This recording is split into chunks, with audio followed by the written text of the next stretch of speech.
welcome to Connected, episode 352. My name is Stephen Hackett, and I'm joined by Mr. Federico Viticci. Hello, Stephen Hackett. Welcome back. Thank you. It's good to be back. We're also joined by Mike Hurley. Mike, how are you? I'm good. Nobody's happier that you're back than me. So you don't have to edit? Exactly. I appreciate your work every week. Thank you. I enjoyed the show. It's fun to listen to it. I don't get to do that very often. You could just listen back every week if you wanted to. Well, I do during the edit, but... There you go. You get to do it every time. You're the only one of us that does listen back. We have some follow-up about email applications. Big mail. Big mail. So it launched rockily, I think, is probably the best way to put it. There were tons of bugs, but I'm not surprised. Honestly, this seems like a really complicated type of app to just launch. Many people, including my two co-hosts here, decided not to bother using the application after they found out there was no archive feature. I actually didn't use it. I started using the app for the first time today because I was busy that day and you'd both downloaded it and just said there's no archive in this application. Mm-hmm. I'm not going to do this. Like there was no ability to archive an email, nor was there an archive to view. Yep, I've tried it since then, so I have a couple. I mean, I tried it today, so I have a couple thoughts. But please continue. But I tried it all for the first time this morning because there was an update that came out that fixed a bunch of bugs, which is cool. And the developer added an archive feature, which I think is also cool. I'm going to hand it to, what's the developer's name? Philip something. We'll say Philip. We'll just go with Philip. I think like Cordell or something. Philip. Yes. I got to hand it to him, right? That like, obviously he had an opinion. Like this is a very opinionated application, right? And his opinion was you don't need an archive like our friends over at Hey. Not friends. That was the point of that. Because I complained about this back when we were first talking about Hey. I didn't like that there was no archive. It was just once you saw an email, it became seen. And then that was just lived in that little area forever. But he took on the feedback and added an archive immediately, basically, to the application. So that's the thing. So I will talk you through some of my experiences having used it just a little bit. I like the approach of breaking email out into sections in the application. So it is like a tab bar segmented app. On the iPhone, there are too many sections though. So there are more sections that live underneath the little dots than there are on the tab bar. However, there is also this kind of like, here's what's new view, which shows you like a summary of everything that's happened since you last open the app, basically in all of those sections. But it's called the latest. But in general, like this idea of making sections in the app is, I don't know, I kind of like it. You know, it's like a supercharging of what Google's been doing for a while, right? With like promotions and all that kind of stuff, where they basically put your email into buckets for you. Messages I found are formatted quite strangely. So, like, I had an email from Apple, I think it was, like the Apple Store, because I had to buy new tips for my AirPods because one of them just, like, ripped off this morning, which was an interesting thing that happened to me. Like, you know, like the little rubber tip, it just, like, came off the plastic part. Okay. It just, like, came off. I don't know. And so I ordered some of those, and the email was, like, zoomed in. And I couldn't zoom out. I could just pan around the email, which was weird. So like the formatting, the way it's like formatting email. And I know this is difficult because I've seen this with applications in the past, right? Like Airmail and Spark, they're much better at it now. But initially there's like a bunch of stuff you have to try and do to get the email to stay within the confines of the screen that it's looking at. The conversations view, I know what this is meant to be, which is this is meant to be all of the email that I exchange with people. So I see kind of like the conversations, right? So if me and Stephen are emailing back and forth on something, this is where you could find all of those, right? Whether they're new or old. But I have a couple of issues with it. One, it doesn't give me any kind of indication as to how many emails are in the thread unless I click into it. And it also does a bad job of threading. I feel like maybe I've taken for granted apps like Spark that do a really nice job of formatting, and Apple Mail does this too, right? They format an email thread like it's all separate emails without you needing to look through all of the indent nonsense. Yeah. This app doesn't do that. But my biggest issue with the Conversations view is most of the stuff that's in there is really old. Like, it isn't pulling in all of my email that I've sent or the conversations that I'm having. And it's also showing every single one of them as a conversation with myself. So the name of every thread is just Mike Hurley, which that doesn't feel right. I think it's what it should be showing is the person I've emailed, but instead it's just showing my name hundreds and hundreds, if not thousands of times, which I don't know, that doesn't seem like that's working properly. It has a newsletter section, right? So, and this is one of the things of the application. It's like an area where you can go in and just read all your newsletters and they format them nicely. I find it peculiar, though, that you have to tell the app that a newsletter is a newsletter. I just kind of assumed that it was going to work that out on its own. It's also kind of weird to me that there's a discovery section of newsletters in the application that you can then go and subscribe to. And I don't really, that's just like I don't know, that just feels peculiar to me. Wait, really. like you can find newsletters you aren't subscribed to and go sign up for them? Yeah. I wonder if that's like a business thing. I mean, this app is expensive, but like, do you think that's... I have no idea. I mean, when I click out one of the links, like Stratechery's in there, it doesn't like format an affiliate link or anything in the email, in the link. So maybe it's it says at the bottom, these links are being provided as a convenience and for informational purposes only. They do not constitute an endorsement or an approval. Oh, okay. Sorry. There you go. But this is, I mean, there is an endorsement and approval because they've been specifically picked. I mean, I don't know, like there's not like every email newsletter in the world, like the developer picked them, but legal stuff or whatever. I guess, like ultimately I get to tell the app what the newsletters are, but I also assumed that there would be some smarts applied to it because, I mean, I haven't tried this yet because I haven't had the opportunity to make something a newsletter. But I have no idea if that information is going to sync from device to device because, like, none of the accounts do. So, like, I have to sign in to every account manually on every device that I want to use it on, which I understand why that is because then there's no, like, I know this is like a thing about other apps where people are like, oh, they're saving your login credentials, and it's just like a whole big thing. So, like, fine, but I have no idea if that information will sync. I would like to believe that it would, though. One thing I found peculiar, there's a bunch of categories, right? So you've got, like, purchases, events, that kind of stuff. None of my old email is saved in these buckets. So it seems like a lot of this stuff will apply from today rather than stuff that's back in time, which is difficult because then I can't get an idea of what this is going to look like until it happens. Yeah, well, I had, there's the bouncer, which is like the screener in Hey. It had things that were in my inbox, like in my Gmail inbox, and it moved them there before they would show up. So like some stuff gets gets sorted into things immediately and some stuff doesn't. I found that to be a little confusing. And don't mess with things that are already in my inbox. Yes. It requires app-specific passwords for Gmail. And I don't know why. So I think what has happened here is Google has changed their authentication for mail clients. Mailplane is a Mac app a lot of people like, including Jason.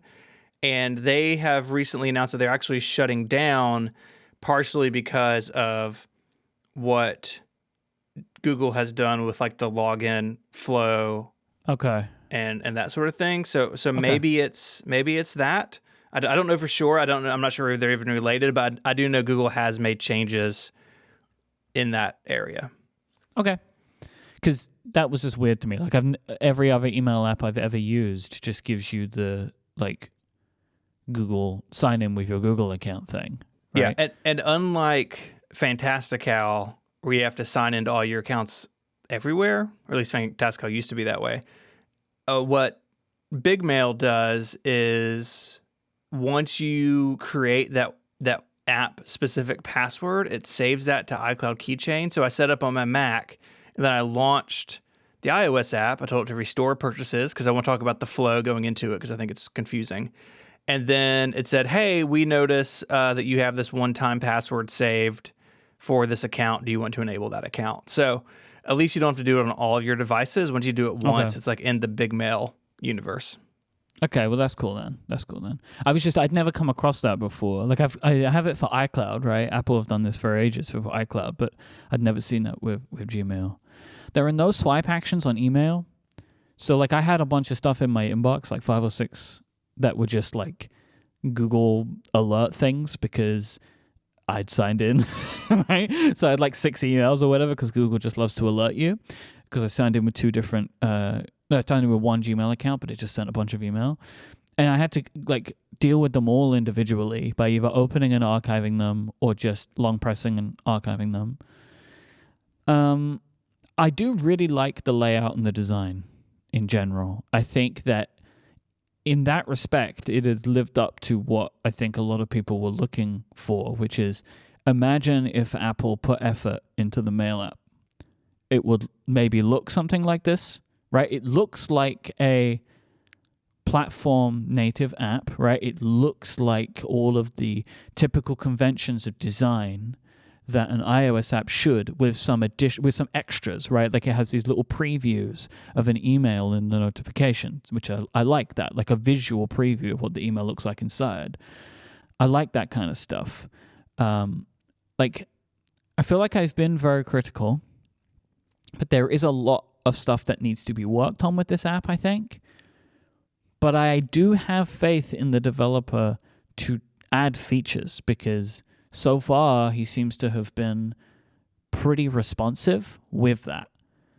So it has not been a flawless launch by any stretch of the imagination at this point, but I am intrigued to see if or how it is going to continue from now on. I'm a little bit disappointed because I was really hoping, like from last week's conversation, like this was going to be the new app for me. But I've put some accounts into it. I'm not going to be like moving anything to it. I'm just going to kind of run them in parallel for a while and see how it goes. But it's rough around the edges. Something that I struggled to understand when I tested the app, and that was before the 1.1 update that added the archive feature, was to understand the flow of Big Mail. And I'm not sure I get it still. Like, does the app have a concept of this is new mail, this is old mail you've already dealt with?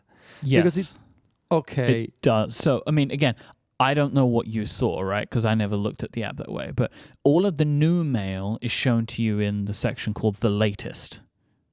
Okay. And then everything else is either in the specific buckets, like the conversations bucket or whatever.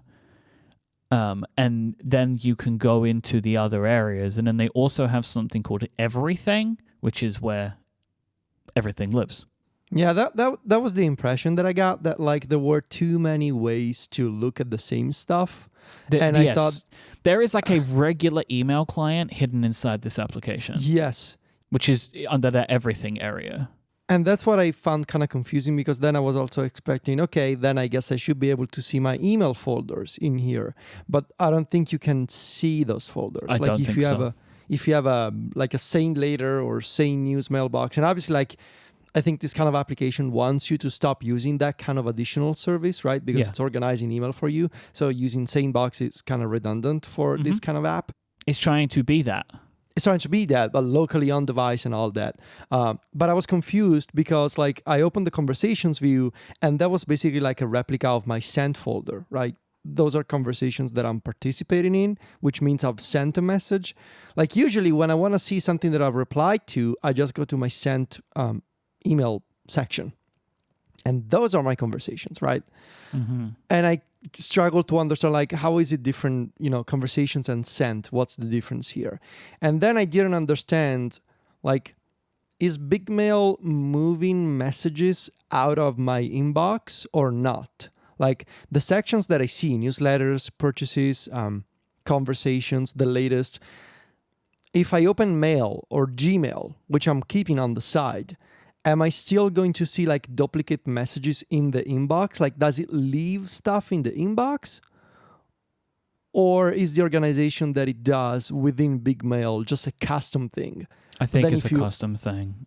So Like if you into open those little Gmail, buckets. if you open Gmail, you see everything in the inbox still, right? Well, Because usually, like, unless I archive it. I mean, again, this is what I don't know what it was like before, right?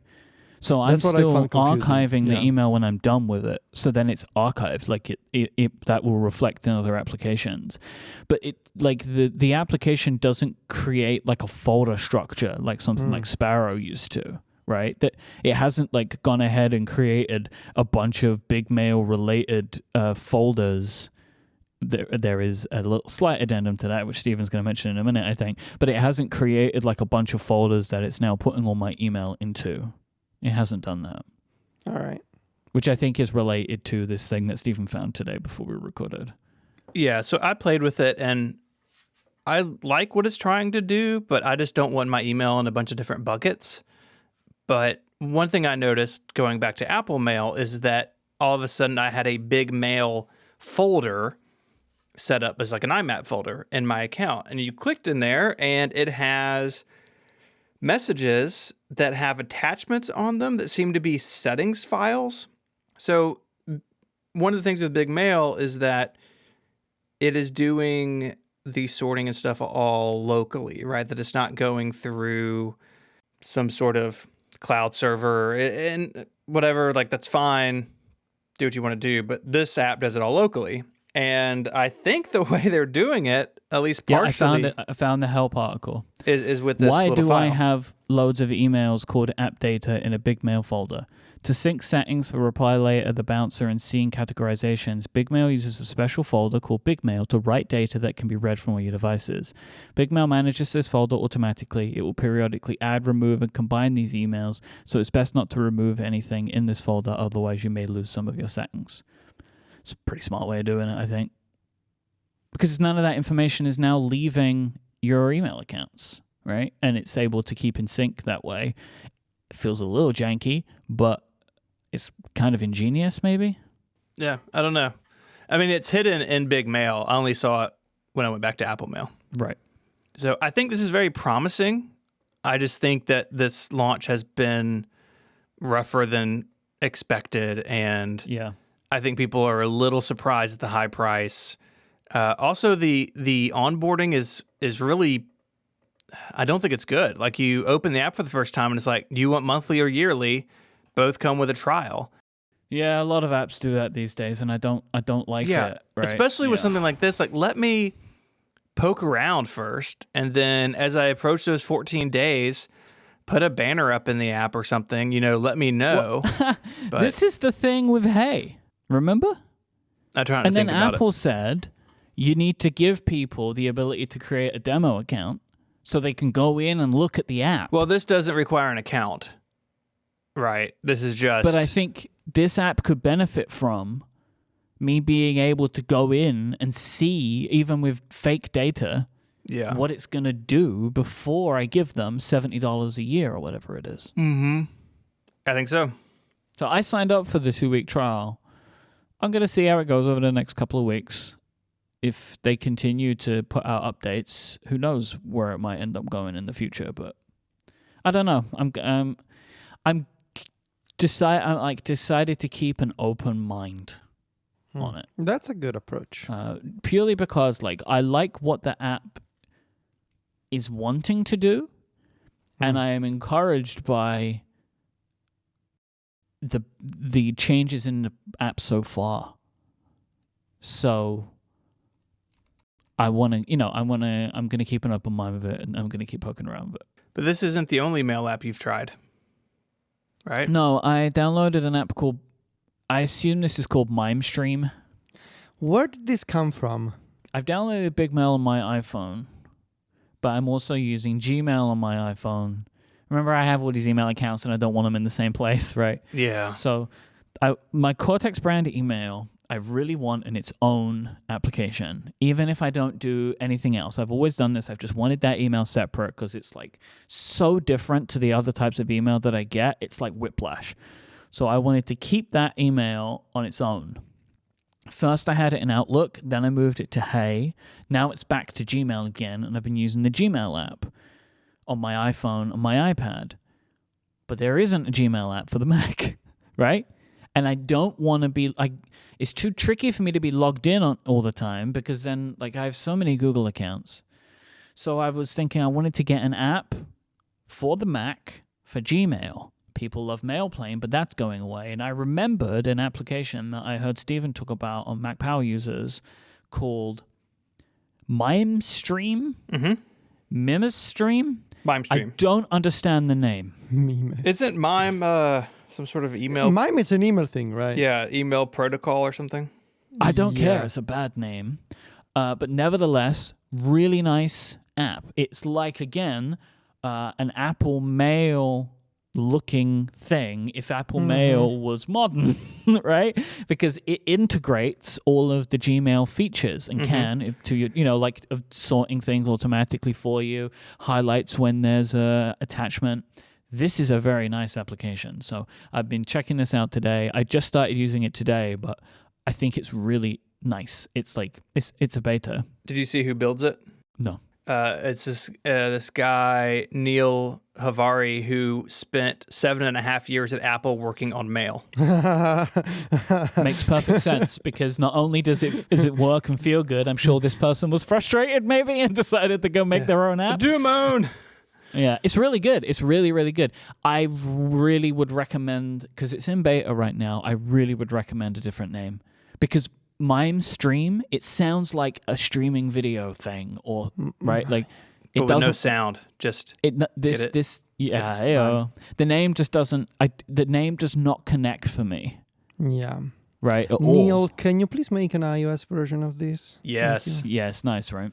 Thank you, Neil. This looks really nice, and man, it really does show just how much Apple is just leaving Apple Mail in the past at this Yep. point, right? Yep. Which I wrote this today. Like it's incredible to realize this after the year that we just lived through with remote work and just not being at the office and using email a lot. Like how is it possible that mail still basically looks the same as 10 years ago with no new features?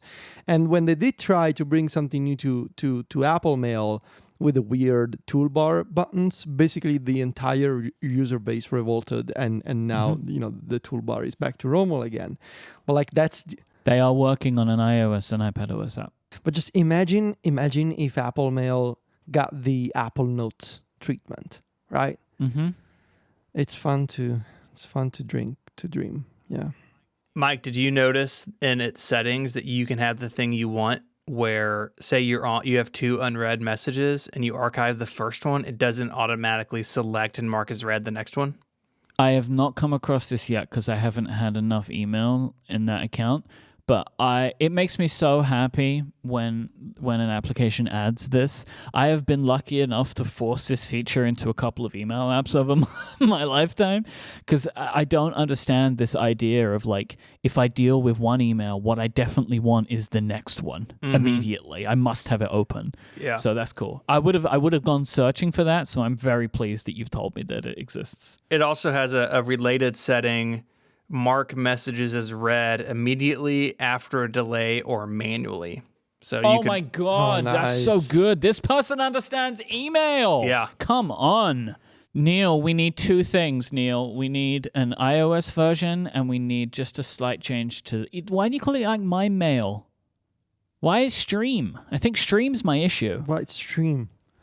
I don't understand the Stream part. My Mail. Why mime? Well, it's because it's a thing, right? Some email protocol. It's a mail nerd I don't joke. like it, but I can understand it. I don't get the Stream part. I'm sure that there's something I'm missing, right, about this, but it Stream does. an email. It's just the reason I would suggest it. It's not memorable. I knew this app. I knew what it looked like. I knew its features. I could not think of what it was called. and I had to ask Stephen. And luckily, Stephen's memory is better than mine. You can also set the keyboard shortcuts to Gmail or Apple Mail. It's got all sorts of cool stuff in it. This is like all these options. They remind me of what's it called? MailMate on the Mac. Yeah, but MailMate's like a markdown text editor with IMAP bolted to it. It's weird. That Nice. sounds fun. That sounds great. Big recommend for MimeStream. Mm-hmm. It's in beta right now, but As soon as he adds printing, this is going to be my mail client on the Mac. it doesn't have printing. Not yet. Printing? Oh, like export to PDF. Yeah, it doesn't have either. Like you're not actually printing your email. No app does this better than Spark, by the way.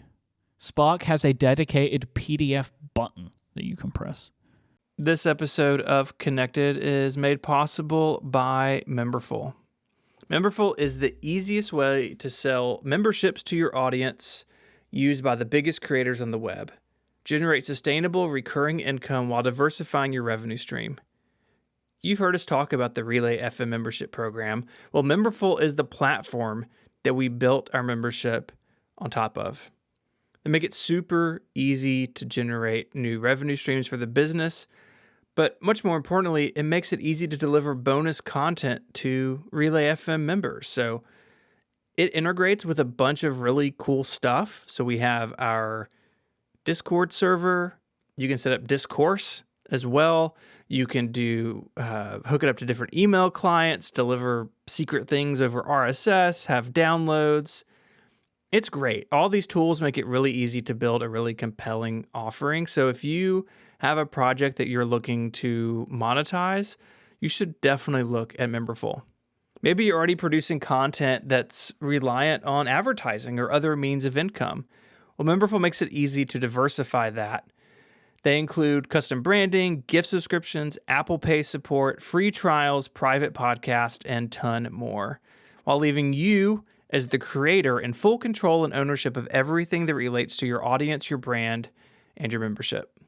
Get started for free at memberful.com/connected. There's no credit card required. Go to Memberful, MEMBERFUL,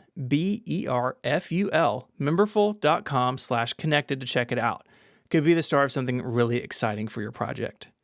Our thanks to Memberful for their support of the show and Relay FM. I have a little more follow-up. Eric sent us a link to an episode of the MXU podcast, or M by U podcast. It's M_X_U, wherein they talk to Webster Tarlston, who is an owner of a company called Axis Audio, who have supplied some Atmos mixes to Apple for spatial audio. The main takeaway here is that Apple is not using some of the data supplied by audio engineers concerning binaural audio, which is something that is included in the Atmos information that it's sent over. Federico, can you give an explanation for binaural audio? I can try if you can't. Okay. No, I cannot. I have no idea. Binaural audio. You can create binaural audio with a binaural microphone, and the main selling point here is binaural audio allows for, when using headphones, audio to sound like it's coming from around you. It can put audio in different areas, and it makes it sound like you've got that open sound stage, right? Because it sounds like things are coming, it's like it fakes the surround sound kind of thing. Open sound stage. So, but instead of using this information that is coming from the audio engineers, Apple have created their own algorithm that synthesizes what they want to be a virtual studio around your head. So the idea, I think, is that it's bigger, like not everything's not happening like directly in your ears. It could feel like it's happening also far away. So something that Webster said on the show is that the algorithm has also continued to be tweaked since the launch of spatial audio, Apple Music, and he believes getting better. So just wanted to share that. Thought it was interesting. So that may explain why some songs with spatial audio at launch, they sounded really strange, and why some readers told me over the past few weeks, like, I believe they fixed the song and they updated some songs. And I thought that was also strange. Like, how can you update songs? But I guess if software is involved and algorithms are involved, this is just kind of the world that we're living in now. Songs can be updated and they sound different, which is funny to think about. I guess that they're probably not even updating the songs. Right. They're just updating the way that the audio is interpreted by the headphones. Right, but from an experience standpoint, you're listening Yes. to one song and it sounds a certain way, and then a few days pass or a few weeks pass, and you listen again, it sounds different. Buddy Holly 2021.06. Wonderwall 2.5. But So there you yeah, go. Cool follow-up. Stephen broke another product. Ugh. are we surprised? Like, his Stephen broke an Apple Watch. Stephen broke his watch. care to explain? I was Explain yourself. camping with my family, and where we were had waterfalls and stuff. And I was gonna. There's a section where you can like jump down this waterfall into the water below, and I went to go do that and smashed my Apple Watch on a rock under the water. It survived. Like, I mean, the screen was shattered, but it still worked, and I could still kind of make out the time. I thought it would be dead instantly. I mean, I can't believe water didn't get in it. But like every 15 minutes, it would be like the loud noise warning. Like, even if I was just like I was laying down in a hammock that afternoon, and it was like, it's 90 decibels in here. You're going to lose your hearing. And I couldn't turn it off because where the setting was for that, the screen didn't respond to touch. So that was a bummer. But I got home and I had my Series 5 here, and I thought, well, I'll just wear my Series 5 until there's a new watch. So I then went through the process of unpairing the Series 6 to create a backup. That's how you back up an Apple Watch. You have to unpair it, and the backup is created. So I did that, set up the Series 5, plugged it, had it on the charger so it has some juice again, and it would not apply the backup. It would only see backups that were really old. It's like, oh, it's probably running watchOS 6, right? We're on 7 now, 8 is coming, so it's probably on an older version of watchOS. So I unpaired that one, set it up again as like a new watch, updated watchOS on it, which took forever. Like, boys, the Series 6, it sure seems faster. I don't know if it actually is. Maybe it's a watch never boils, but I was eventually able to repair it and then select the backup from the Series 6. And that backup went on fine, no problems. But it really just reminded me like how tedious this process is. Also, you can't seem to get rid of old watchOS backups. Like, I have watchOS backups from like watchOS 2 and 3 in there, but oh well, I guess I'm just carrying those around forever. That's weird. This is the second Apple Watch you've broken. Yes. I've never broken an Apple Watch. You don't wear one. I'm wearing it today, actually. So take that. Steven, I don't know what to say to you anymore. Be more careful, really. Yeah. So how did you do it? Well, when we jumped down into the water, like, I didn't hit a rock, but Okay, stop right there. Why are you jumping into the water? because like that's what you do with this place. Like, But you kind of did hit the rock, though. I don't understand how you could say you didn't hit the rock. like it's not like I slammed into a rock with my body, but Well, the watch did. saved you. If you weren't wearing the watch, you would have busted your wrist. The watch was like your shield. Yep. It's like in movies when like someone gets shot and then they take a Bible out of their pocket and the Yes. Bible caught the bullet. That's basically what happened to you, but with an Apple Watch, your wrist and a rock. Have you written a letter to Tim Cook about this yet? maybe I can be in the do commercial that. with Kyle. Yeah, the Apple Watch saved me from a graze on my I was wrist. sliding down a waterfall and the Apple Watch saved my life. I can see the headlines on like what's it called? Tennessee News, whatever. Like Tennisopolis. 40-year-old saved by Apple Watch. 40, Yeah, basically. that. Round up. basically. 35. Yeah, you could round up from that. to 40. It's not even my half birthday yet. I'm still feel like I'm rounding down You can round up. to 30. Nah. you went too far. You round down to 35. Round up to 40. So yeah, another Apple Watch. Bites the dust. Are you going to replace it? Probably not, right? I don't even know if this one has Apple Care on it. I need to look. I mean, like, even if it did, like, I mean, if it didn't, you wouldn't get a new No. Series 6, right? You No, would that's just why wait. I went back to my Series 5. I was like, it's basically July. So What materials are your Series 6? Which one did you get? the gray aluminum. Okay, so you've gone from aluminium back to titanium. Yes. Or I guess titanium, as you would call it. Titanianopolis. No, titanium, right? Aluminum. Titanium, Titanium. right? Sure. Titanium. That must be how it works in Titanium. America.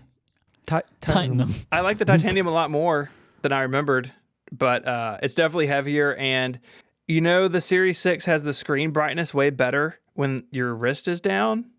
And it's funny now to like catch it brightening up, but it's fine. I've just remembered I don't own a Series 6. I have a Series 5. Do I own a Series 6?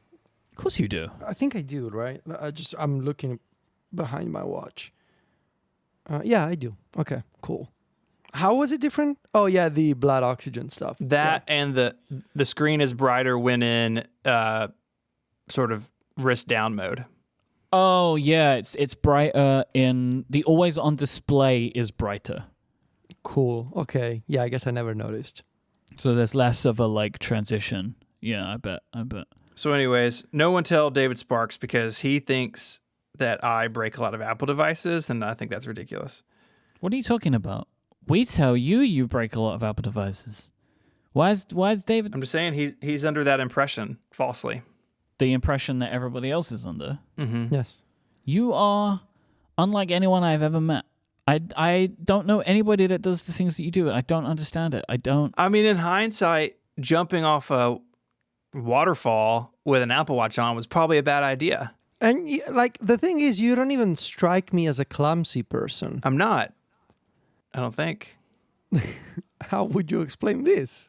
I don't think that you are as well, like particularly daring, like maybe more daring than me, but not Maybe like, it is though. But maybe I guess it is. maybe like the level that I am at is the amount of daring just before you break things. Like and the same for you, Federico. Just one click up is where Steven is, and that is where you break everything. I don't jump off anything, really. That's I why you know don't break anything. Bad things will happen if I jump Mhm. off platforms or whatnot. Yeah. Mm-hmm. You could say I'm a real fireball. I'm daring. I've chosen not to say anything. What do y'all think about iPads getting bigger? Please. Yes. Thank you. I want one. Cool. Moving on.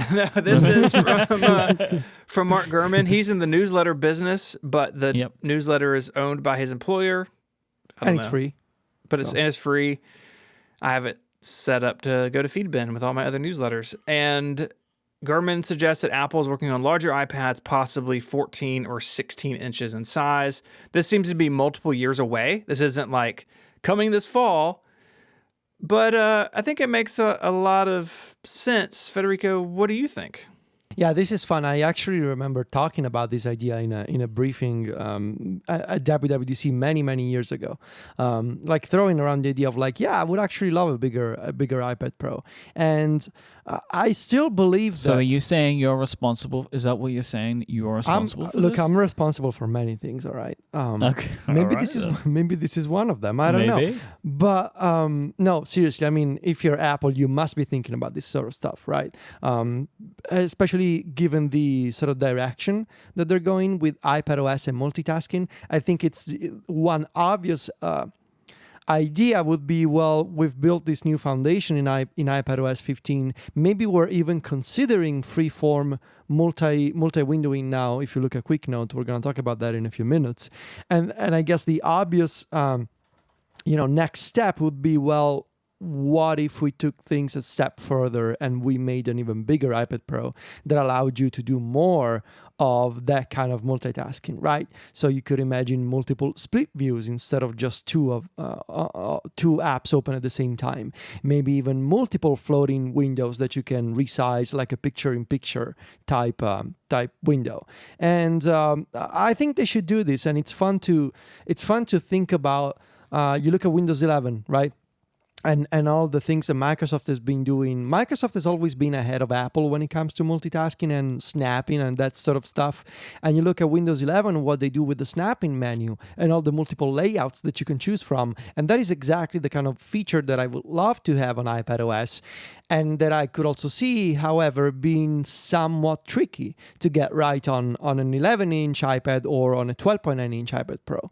So bigger iPad, more freedom for snapping and split view layouts, and maybe even proper free-form windowing that is not like exactly like on macOS, but maybe inspired by the Mac and more similar to what we have on iPad with Quick Note in iPadOS 15 and Picture-in-Picture, right? So yes, you can resize the window, but you have limited options. You can throw it around, but it automatically docks to certain corners of the display. So that kind of thing, I believe it will lend itself well to a bigger iPad Pro. Now, obviously, the question is, well, how big do you want to go with an iPad that still needs to remain an iPad, right? We're not talking about a 20-inch iPad, right? It still needs to remain a tablet that, if you want, you can detach from the Magic Keyboard and hold in your hands. Does it though? Can't they just make a desktop that runs iPadOS? Well, sure. Is it called an iPad at that point? MacPad. Is it an iPad? Like... Is it still a iMac? tablet? No, I think that one's taken. Okay. Once What taken. about- Yeah. I don't know. I don't have any other ideas. So it's at the end. We found the end of that joke. iPad Studio. I don't know. I feel like Mike and Jason actually talked about this in the latest episode of Upgrade. Like, you could see how if they do this, they could potentially show it off in specific contexts, right? Instead of, like, if they announce a 15-inch or 16-inch iPad Pro, instead of showing people holding this giant iPad with one hand, you would show people using it on their lap and using I can the barely pencil. hold the 12.9 with one hand. Exactly. So, but I feel like it would be also fine to say this is an iPad that you can still use as an iPad, but it's more optimized for that kind of workflow, for that kind of use case. Just like an iPad mini is not optimized for the kind of multitasking you can do on an iPad Pro. And that is okay, because different sizes, different workflows, and it's totally fine. So I think it's time to go bigger. Mm-hmm. We have small iPads. We have the smallest iPad with the iPad mini. And we could probably have a bigger iPad as well. I would be into it because I use the 12.9 like it's a laptop anyway. Like, I could go to 14, I could go to 16. Like, I would be perfectly happy with that. I would actually quite welcome it. Why not?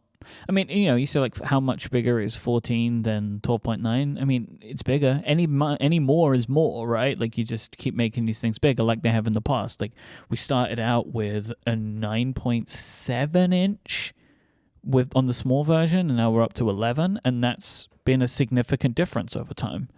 Like, so I would very much welcome it going up to, say, 15 inches or whatever. I think that would be great. Yeah. Do you think they would make it I mean, it would get physically bigger still, right? Like, they're probably going to keep those bezels on the iPad.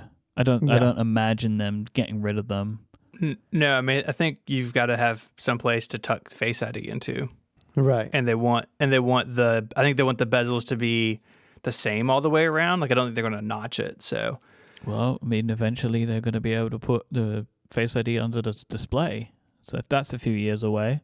Yeah, but I think even then you're going to have some sort of bezel. I mean, it could get smaller. The thing that I really wonder about in this is the opportunity for accessories, like not the sad docking thing that Federico had. A stand. Yeah. A stand. A proper like, stand. What does this look like if you want to use it more like a desktop. Like that's an opportunity for Apple to do more stuff. It's an opportunity for third parties to do more stuff because the iPad has never really been that good as a productivity device without something holding it up or having a keyboard on it. So I think it would be really exciting to see like what that would be like. Even if it wouldn't be for me, I think it would be exciting to see what new things could happen in that space. Apple have released 22 new Apple Watch bands. Not for the Olympics. Don't get it twisted. They're just for the international love of sport, of course. Right. I mean, people love sports internationally. And now's the time to internationally release some international bands. These are obviously for the Olympics, but the expectation, I guess, is there's some kind of legal reason that without paying the Olympic Committee a bunch of money, they can't say it because they do some somersaults. There you go. I'm keeping it in theme here to get around not saying Olympics in this press release. And Apple have done this in previous times for the Olympics. I think in the past they have actually said it's for the Olympics, but they haven't this time. You got to imagine someone at Apple has been sitting on this for a year at this point, right? Like these were made a long time ago, and they're gonna have again app clips in the boxes so you can get your Apple Watch face that corresponds with it. But if you on an iPhone go to the Apple website, there is somewhere you can get the watch faces from for the different countries. Some of them look really good. I like them. Yeah, I do. I do really want to know what that looks like. Oh, we have this warehouse full of Apple Watch bands, and then the Olympics get put on hold for a year. It's like now what? Someone's job to like babysit those, but.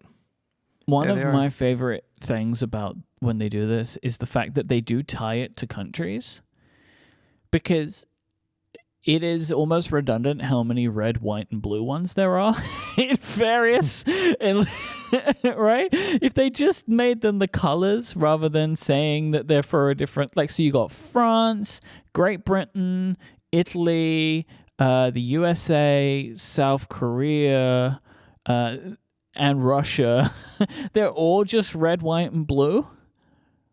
That's Great Britain, I should say, rather than the UK. And the Mexican one is basically the Italian one as well. Like, if you're Italian and you want to buy a watch band for your country, you can easily get either the Italian one or the Mexican one. And depending on your taste, I think the Mexican one is actually better because it is kind of funny. I know the Italian tie to blue in sports. Yes. But the Italian watch band is predominantly a blue watch band. Yes, and just a bold choice. if you show it to someone without telling them like what's the Italian one, I think they would say the Mexican one is the Italian definitely. One, right? Because it's the tricolor, right? Like it's well, whatever you would call it. Do you call it the tricolor? Or is that just in France? Yes, that's actually correct. No, it's correct. Yeah. Okay. See, you know Europe, Mike, unlike somebody else. I like the Netherlands one. The Netherlands one's nice. The New Zealand one is nice too.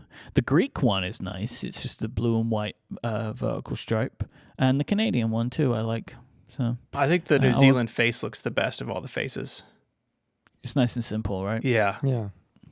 Yeah, it's fun. Go sports. I mean, it's not the Winter Olympics. Hooray for international sports happening at any point. Every 4 years, international sports happen, and unless there's a pandemic. Very happy. Yes, I do love, by the way, that it's still called the 2020 Olympics. What had to happen where they decided they would keep it the same? I was talking about this with Sylvia a few days ago. I think I read somewhere that one of the big issues was that all the marketing material had been produced. And it would have been such a waste of like to throw all of that away, like from flyers and just printed materials to but there must all have kinds been of still toys. So much wasted anyway, though, because like we're in a completely different context. Yeah, I know. Right, like if you produced a thing, and it showed like full stadiums. You're like, well, that's gonna be weird. It's Yeah, it's I like don't when Apple shipped, was it the iPhone XS, and it mentioned AirPower in the literature. Same thing. It's the same as like all of these are gonna have like a really weird date on them. This episode of Connected is made possible by Hello. Hello make incredible, comfortable buckwheat pillows. These are really different to your regular fluffy pillows because they support your head and neck. They don't collapse under the weight of that big brain of yours like traditional pillows do. They stay cool and dry compared to feather or foam pillows, so you don't have to do the thing where like it's hot and humid and you try to flip over to the cool side of the pillow. Hello pillows are always cool. You can add or remove filling to suit your needs, so it can be just the way you like it. People have been sleeping on buckwheat pillows for years. They're popular in Japan and apparently on pillow menus at fancy hotels. I got a Hello pillow several years ago, and I've shared this before, but my daughter stole it. She really likes it. I think mainly because she can just dial it in right where she wants it height-wise. And it's great. I tried taking it back from her and she won't let me. They're the best. That's why. That's good. It's true. Taste. Hello is made in the US of A with quality construction and materials. The certified organic cotton case is cut and sewn for durability, and the buckwheat is grown and milled in the United States. You can try a Hello pillow, sleep on it for 60 nights, and if it's not for you, you can send it back for a refund. Head on over to hellopillow.com/connected to get your own buckwheat pillow. That's hellopillow.com/connected. And if you buy more than one, they have a special discount of up to $20 off depending on what size you're opting for. They have fast, free shipping with every order, and 1% of all profits are donated to the Nature Conservancy.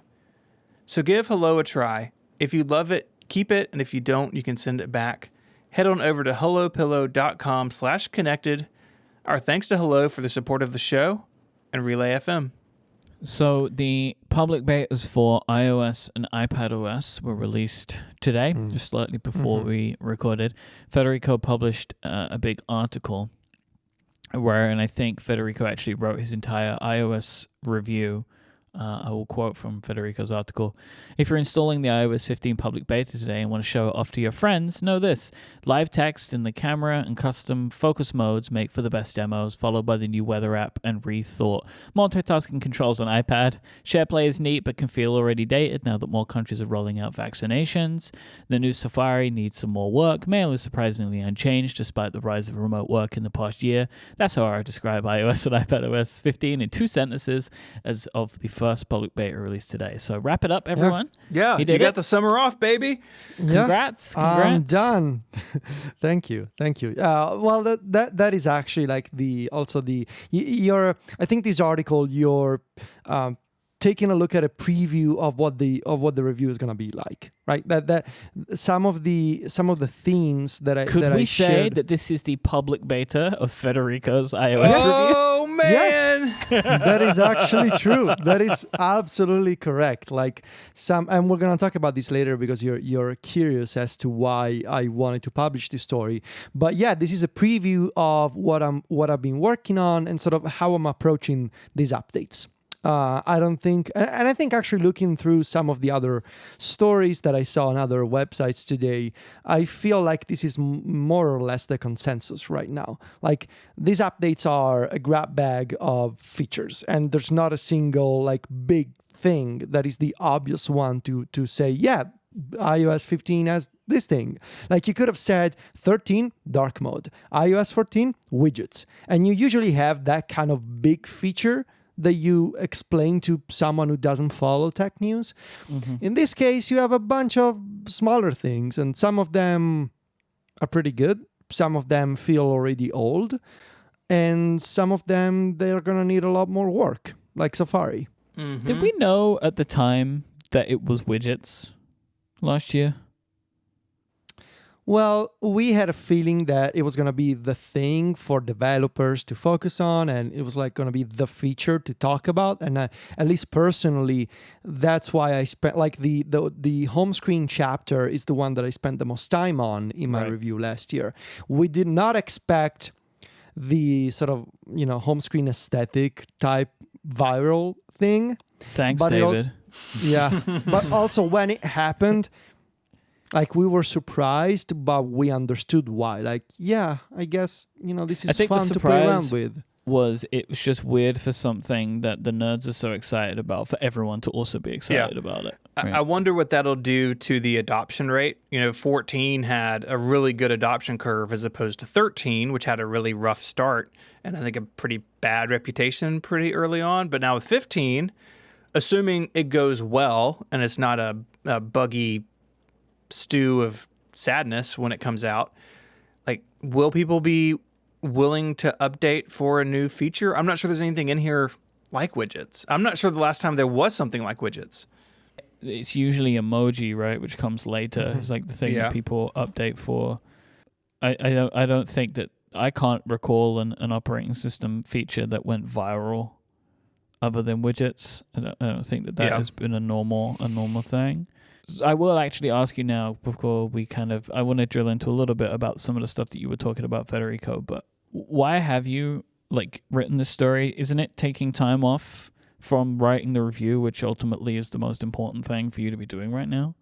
Right. Well, first of all, I put this together in a couple of days. So I was really happy about that I was able to make it happen on a relatively short notice. But also, a couple of days is a couple of days, but if that's half a week, it's not that many weeks until September, middle of September, it comes up fast. As I'm saying this to someone as if you don't know how fast it is until the middle of September, but The thing is, though, that a lot of the sections that I've shared here, and I've done this before, nobody ever notices, and if they do, they understand. Like, a lot of this stuff I am going to reuse and I'm going to recycle in the review.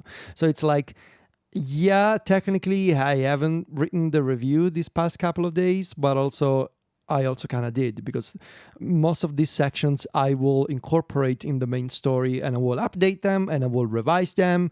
I will dig deeper into some aspects, but the sort of the core structure of things like focus, for example, and iPad multitasking, like all of that I can reuse and I can expand upon, but the work is already done, right?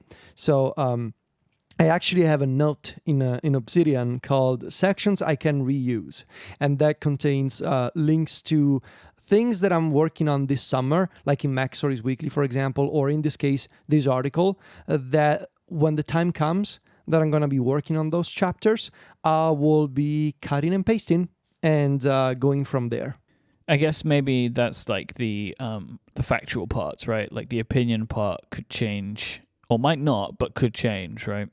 Honestly, the main risk with this story was how much time do I want to spend talking about Safari, because I feel like that's the one feature that could change a lot, and that technically, to your point, could mean wasted time right now while I should be focusing on the review. But then I also thought, well, if I have a chance to somewhat influence some changes right now in Safari, because I really care about Safari, then I guess I should share my opinion. Besides the podcasts, like I should have a place on Mac Stories where, maybe somebody at Apple can go and be like, hey, look at this guy. He doesn't like this feature in Safari. So I thought maybe if it's useful to have it on the record on Mac Stories, I want to just point out and have a list of all the things that aren't working for me right now. Is that also part of the thinking behind the section I really enjoyed, which was what I'd like to see improved for each portion? Okay. Yes. So I thought what could be, so I went about those sections in two ways. One, I want to make it easier for people who may have the power to affect some change. I wanted to make it easier to see a list of things, like a bullet list of things I do not like. But also, I thought it could be easier and also fun to take a look at these bullet points in a few months, right? And do a comparison of like what's changed in the final release of iOS 15. And so it's for me and for other people as well. And also, like, it's a public beta, so like I wanted to make it easier to I have the story and all the sections and the opinions and all that, but also have a quick actionable place where you can go and see the things I don't like. Yeah, I think that was a really smart way of doing it, as opposed to having it all as just one big thing. Wall of text. Yes. Right. And I think especially with Safari, there are going to be people who download the public beta and freak out about how Safari is. And so having that available to them is good. I guess it also is fun in a way, not that I'm saying you would do this, of course, Federico, but it's fun in a way to, as things change, if they do change stuff, someone could point to your article and be like, see, I told you. No, bragging Not that rights you would also, do that. Right. No, I would do that. No, Someone I would could do Oh, that. yeah. No, I will do that. I don't care. I mean, come on. I mean, I've done the work and I believe in my opinions, so why not? So you broke this down into 3 main sections you were covering, which are arguably, or maybe not even arguably, the main areas of change: Focus, Safari, and iPadOS multitasking. I guess I honestly do think SharePlay could be more of a thing, but we haven't really been able to experience all that SharePlay can do yet. Like, this might be a thing that we need to wait a bit more time to see, for you to at least, or you would need to wait a bit more time to get some apps. I'm very skeptical about that. Like, Okay. I think it's technically impressive, but the more time I spend looking at it and talking to developers who are building SharePlay apps, the more I feel like I'm living through the summer of iOS 10 again, and with iMessage apps. Like, I'm really getting that kind of vibe. Really? And, yeah. I think it's technically impressive. It's really cool. Maybe I'm wrong, but I don't think this will catch on, really. I'm people. hoping to see some interesting collaboration things built out of the technology. Okay, so here's the thing. If you want to use collaborative software, do you really want to be on a FaceTime call every single time? Do you always have to be on a FaceTime call? I thought there was that whiteboard app that everyone keeps talking about that they demoed in a thing. Was that on a FaceTime call? I think they always have to be initiated via FaceTime, right? I have no idea. If that's the case, then I don't want anything to do with it. That's okay. my main issue with it. I believe SharePlay needs to be initiated from the FaceTime call, whether it's audio or video, but you need to be on a FaceTime call. I think so. It's not like Google Docs collaboration or Apple Notes collaboration. Right. Okay. SharePlay is part of FaceTime, which is why I don't want to be on a call every single time. And I may be wrong. Again, developers have been able to submit SharePlay betas as of last night, I believe. And I haven't written the SharePlay chapter of my review yet, so I may be wrong. Yeah. But I'm pretty sure that it's all based on FaceTime. So... But anyway, the areas that you focus on, Focus is one of the focus points. I'm excited about this feature. I haven't really spent the time setting stuff up properly yet because I only have Focus. So I only have iOS 15, iPadOS 15 on my iPad. I feel like until I put it on my iPhone, I'm going to wait to really spend the time setting it up properly. So far, have you been enjoying having like a focus mode for your iOS review? Has it been beneficial to you? Yeah, it's been great. And it's been especially nice on iPad where with the focus mode, you can obviously silence notifications, but also you can combine hiding other home screen pages, right? And I can also run shortcuts automatically when a specific focus is triggered.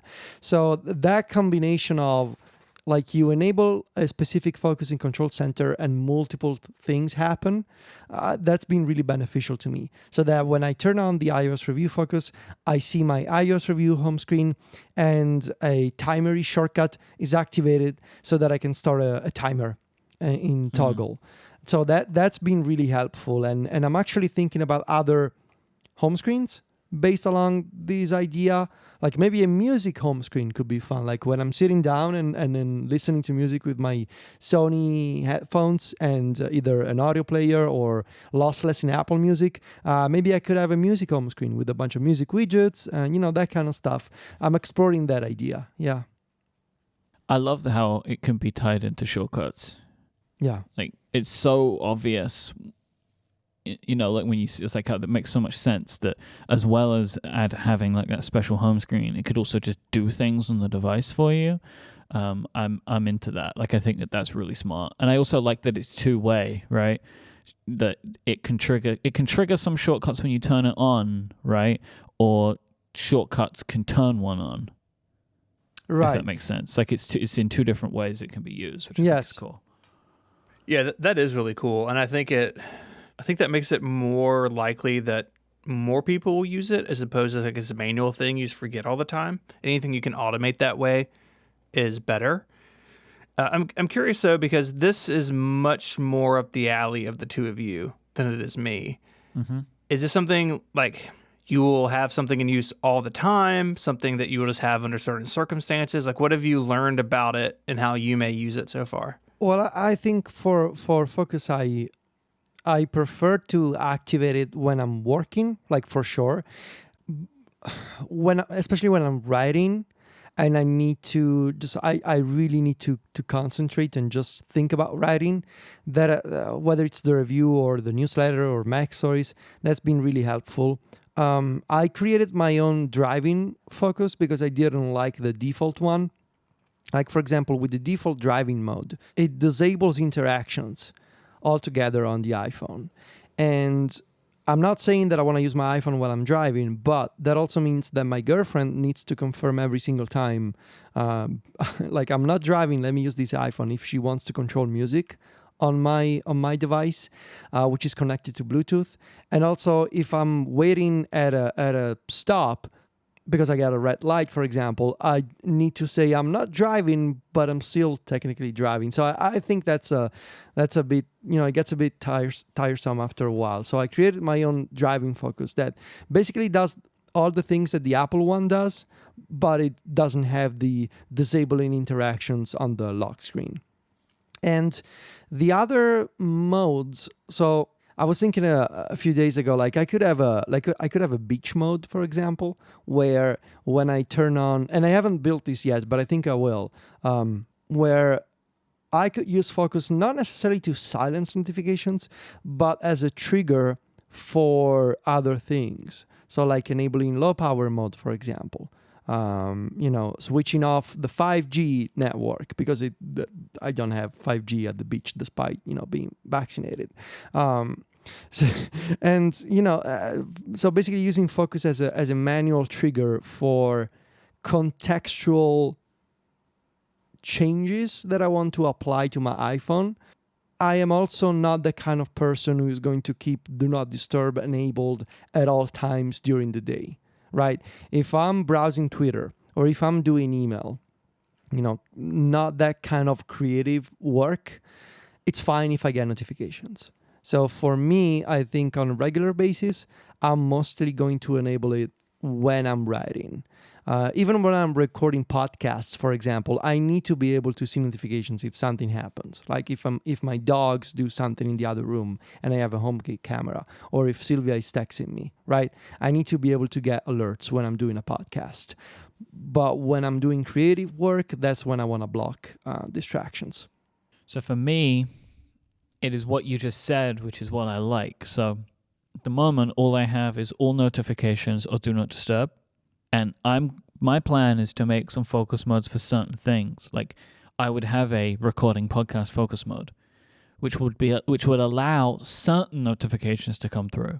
So like I have do not disturb on my iMac all the time, so I'm not getting all kinds of notifications while we're recording, so I'm not distracted.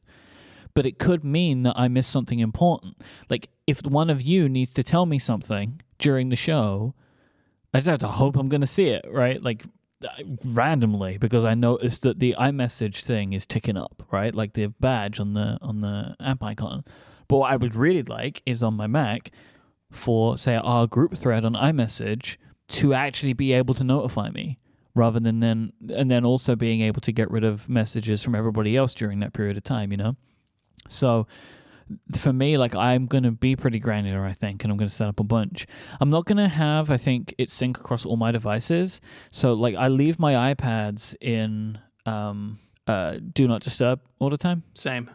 Because I just don't need that. But that means I can't have those sync. So like, for example, I may just set up like an iPad focus mode and just put both of my iPads on that one, right? For example, or something like that. So I'm really into it. But one of the other things which is super cool about it is the home screen things, like you were saying about the beach, right? That there might be a certain set of apps which are like more helpful for you to have right there on the home screen when you're at the beach, or widgets or whatever. So all of that stuff is awesome, I think.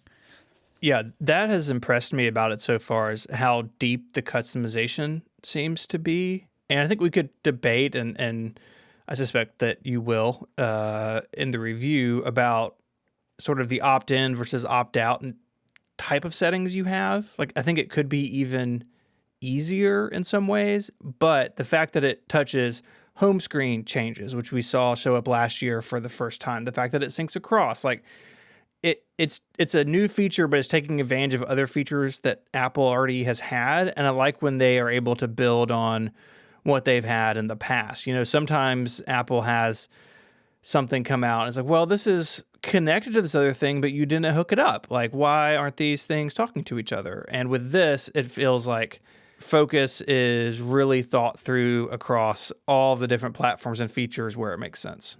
Even the fact that the applications can make it so, like, if Steven messaged me on Slack, it would still come through, for example, because it's still Steven. Yeah, hopefully they do that. Although I don't Slack. exactly know how that works yet. No, that is a thing that can happen. Oh, I know. I'm saying hopefully Slack takes advantage of that, because... Yeah, I don't really know how that works, but that's not for me to know. This episode of Connected is brought to you by OneBlocker, the premier content blocker for Safari on iOS and Mac. In addition to blocking obtrusive ads, OneBlocker can also block trackers, annoying pop-ups, those EU cookie notices, comment sections, and much, much more.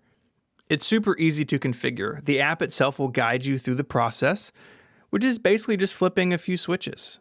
And after turning OneBlocker on, you can close the app and enjoy sites without ads or other content you don't want to see. OneBlocker has been made by an indie developer since 2015. It's been featured by Apple, TechCrunch, Mac Stories, and more. The average app has 6 trackers, but OneBlocker's new version has an in-app tracker blocking software called Firewall, which automatically blocks known trackers, analytics services, user behavior measurement services, email tracking pixels, and more on all of the apps on your iOS device. It's a great addition to the Safari content blockers that work just in Safari. OneBlocker is secure by design. All the blocking is performed in the background on the device itself. Your traffic will not be sent through VPN servers, which also means no slowdowns. I've had OneBlocker on all my devices for years. It really is great. I like that I can have custom rules, which I really find useful. It's a great app. As a listener of Connected, you can get a 2-week free trial plus a month of premium for free at oneblocker.com/connected. And OneBlocker is a universal purchase, so buy it once and download it on both your iOS and macOS devices. It also supports family sharing for up to 6 people. So once again, go to oneblocker.com/connected for a 2-week free trial and a month of premium for free. Our thanks to OneBlocker for their support of the show and Relay FM. Safari. I mean, I've read your article, so I know the answer to this, but any change in feelings? There's a few things that I like in the new Safari, right? The start page extensions, the fact that the tab view is now a grid view, I think that's so much better than iOS 14. But the more I use Safari, the more I feel like, especially on the iPhone, I think we mentioned this before, I feel like the iPad version is somewhere in the middle. I know that Steven also has a lot of opinions about Safari on the Mac. And I feel like Safari on the iPhone, the more I use it, the more I keep coming to the same conclusion. I got one positive change out of this, which is, I have an address bar at the bottom, and that's easier to reach.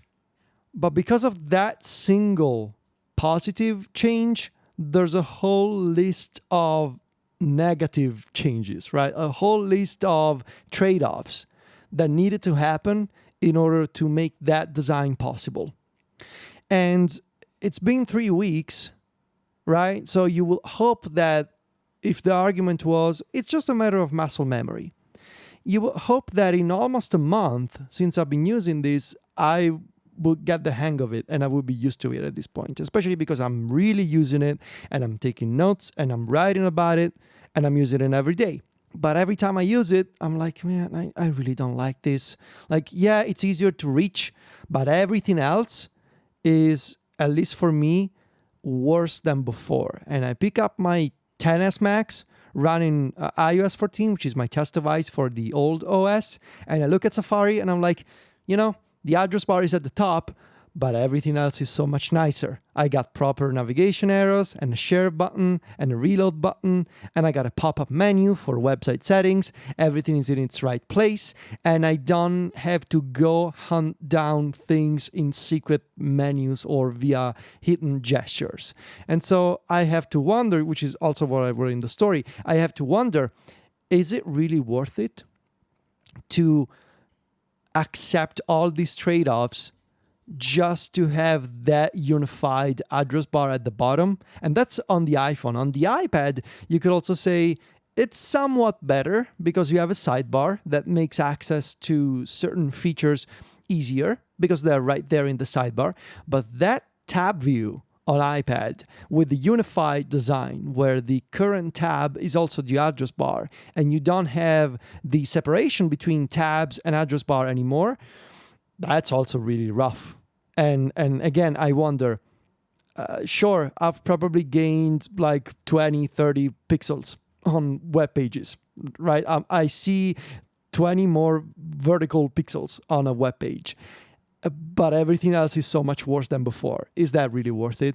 And I'm not sure the answer is yes. I don't think the answer is yes. Now, I also feel like Apple really believes in this design.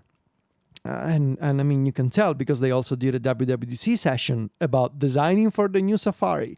That's usually not a good sign as to how much things can change, right? I mean, the company did a session about it and they have documentation. So that's what I keep thinking about. Like, if they change it, does that session just like quietly go away? It's like, it is never here. Do you just invalidate the session? So maybe the solution is just make it a setting. And I know that it's not, an attractive proposition. Well, there's no point keeping it if you make it a setting. Well, maybe some folks like the address bar at the bottom. Maybe some folks don't want to have the standalone address bar. I don't think this is the kind of thing where a single universal design can please everyone. No, they're going to choose, in my opinion, they choose a route. They either stick to what they're doing now, or they refine what they're doing now, or they go back.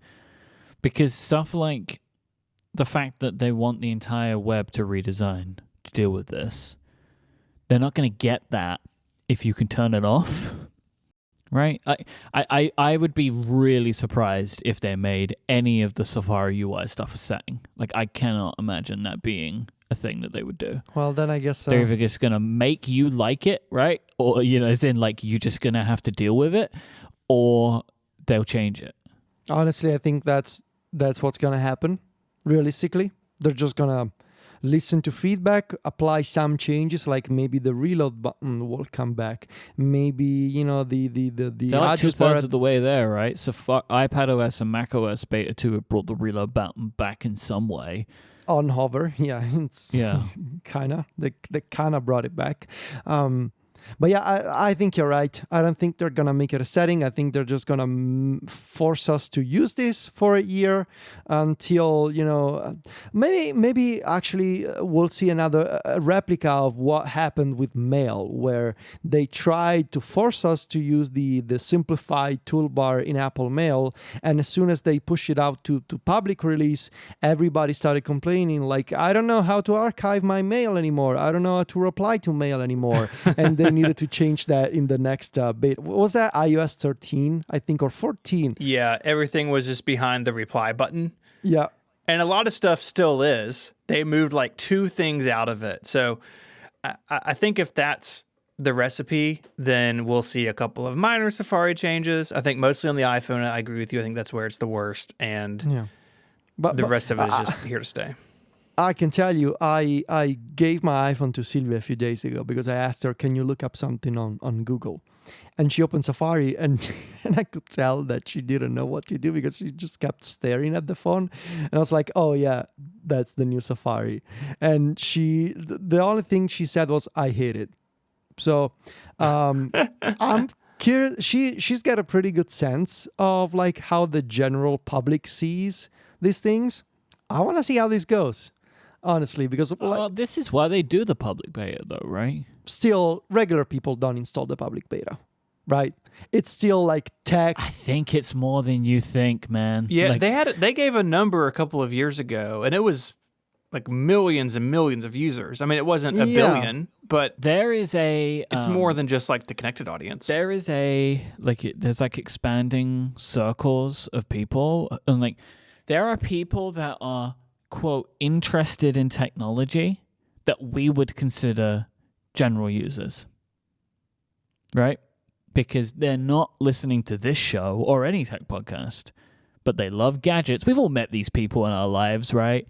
People who love gadgets, like the type of person that will say to you, "Oh man, Apple sucks for all these reasons," and hey, do you know? I was reading. Do you know that Apple plans for their devices to go obsolete? We've all met these people, right? Like, it's that kind of user who I think is still more of a general user, but they are interested in technology, and I think that is a very large amount of people. And they're going to be as upset about Safari as probably you and every other user in the world. Well, maybe if they work harder, they'll become Admiral users, That's good. not just general users. That's really good. We'll see. I wonder if do those people also file feedback that Apple sees and act upon. Like, there's also a conversation to be had here. Yeah. What's the feedback? Like, what's Apple's relationship to feedback in this case? My expectation with the public beta is Apple pays attention to what is trending on Twitter. I hope so. Yeah, hope so. but with our luck, it'll trend the day iOS 15 comes out. I mean, Yeah. Safari's got to be in the top 3 or 4 most used apps on the phone.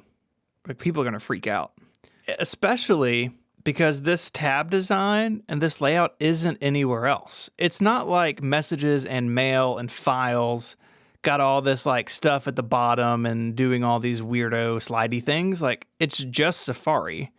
If it were everywhere, maybe people would be less upset about it, or like upset in a different way. That's a really good point, Stephen. Why is only Safari like this? Give me those tabs in Finder. No, I'm just kidding. Please don't. Apple, please don't. No, but just like also just like moving the most important UI to the bottom. Yeah. Well, and they've done it in Apple Maps, but Apple Maps looks totally different from Safari. It's like, pick a lane. Honestly, you want to hear my opinion on this? Yes. Yeah. This to me feels like the kind of thing where someone in design spent a lot of time using Safari on the iPhone last year, and they decided, you know what? I think we need to put this at the bottom because I think it's harder for me to use. I'm not convinced that a lot of engineers in the Safari team like the new Safari, but it's just how these things go, you know? This person's high up enough. You're told that you need to ship a certain design, and that's just what you got to do. And then maybe you don't like it, and maybe you try to work things out with your manager, right? And you tell them, look, this is bad for these and these reasons. But that manager needs to go to another manager, you know how these companies work, Mike. You worked in a big company. And it's like sometimes someone high up makes a decision and it trickles down, and you just got to make it happen. But this is why we do podcasts. This is why we write articles. This is why I do the bullet list, right? To try and sway opinions certain directions when I believe that things are not good enough. And this really, honestly, this really sucks for me because I really love Safari and I know a lot of people who work on Safari, and they're really smart people. And Safari has always been like one of the few apps that I take out from my apps chapter and I make it a standalone chapter in my review. That's how much I care about Safari, because I really use Safari a lot. But this is not good enough. I don't know. and iPadOS multitasking, I would like to take a moment here to talk about a regression in Beta 2 that I'm really upset about. So in Beta 1, there were 2 keyboard shortcuts that you could use, one to replace the app on the left and one to replace the app on the right. These have been replaced now with one keyboard shortcut, which replaces the app that you're currently focused on, which isn't always as clear as it seems. You might want to replace the app on the left, and you do like globe, it's like globe, another key down, and it replaces whatever app the iPadOS thinks is in focus. That might not be the one that you wanted to change, right? Right. So I think they've made a mistake here with this change, because they have, when you only have one app open, there is 2 keyboard shortcuts, tile window left and tile window right. So you can pick the other one. But then when you have 2 open, it goes to one keyboard shortcut, which is replace app. And I don't understand why they've done this. Because then the tile window left and tile window right ones, the new ones, what they let you do is flip the apps that you're using, right? So the left one becomes the right one becomes the left one. It feels like that they have made it both more simple and more complicated than it was in Beta 1, and I don't understand why they've done this. So what you're asking for is to restore separate keyboard shortcuts for replacing the app on either side. So replace app on the left, replace app on the right. Yeah, I mean, it's just tile window left and tile window right, but always. Right. Which is what it was before. Right. But now, when you have 2 apps open, tile window left and tile window right, those keyboard shortcuts do a different thing, which is flip the apps around. Right. Right. And I don't really know why you do that. I feel like these keyboard commands that you're asking for, they should exist, and you could potentially also combine them with Spotlight, right? So you could see how, because right now, and I wrote about this in the story, right now, if you want to bring in a different app into a split view using search, you need to kind of do it backwards, which is first you need to tile a window and then you need to search. Whereas I think it would be much easier to just say, let me search, let me highlight the app I want to use, and then let me press a keyboard command to say, put this on the left or put this on the right. I hope the reason that they have changed the shortcuts is because they're working on that feature. Yeah. That's what I hope. But that is a hope. But like at the moment, it seems like that they have, I think, made it more complicated and not as useful as it was in Beta 1. Yeah. Where you could have a reliable shortcut, like keyboard shortcut, that did the reliable thing every time. You did the one for left and you changed the app on the left. You did the one for right, you changed the app on the right. Where now you can do that when you have one app open, but then when you have 2 apps open, it just swaps the apps around, which doesn't make any sense to me. And then you have to do a different keyboard shortcut to replace one of the apps, but whenever you hit that, you have to already know which app is in focus, which is not an easy thing to do still on iPadOS. Or it can be easy to know which is in focus, but to get the iPadOS to change which app it thinks is the focused app is still a problem. I still kind of wish that there was an accessibility setting to make the active app indicator more visually prominent.